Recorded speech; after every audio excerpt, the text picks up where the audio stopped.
नागपूर शहरात जुन्या वैमनस्यातून 2 वाहतूकदारांवर जीवघेणा हल्ला झाल्याची घटना समोर आली आहे.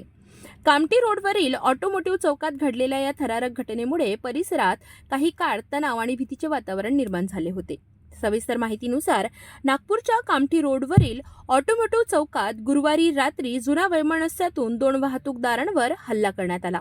या हल्ल्यात गोल्डी कालेर वय वर्ष 50 राहणार बाबा बुद्धजीनगर आणि बंटी संधू वय वर्ष 54 राहणार टेकानाका हे दोघे जखमी झाले आहेत.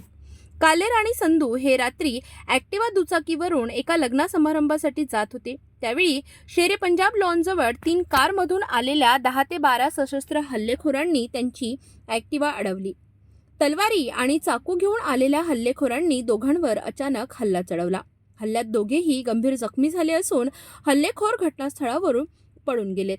या घटनेमुळे परिसरात मोठी घबराहट पसरली असून नागरिकांमध्ये दहशतीचे वातावरण निर्माण झाले. जखमी अवस्थेत दोघांनाही तातडीने रुग्णालयात दाखल करण्यात आले. घटनेची माहिती मिळताच यशोधरानगर पोलीस घटनास्थळी दाखल झाले आणि तपास सुरू केला.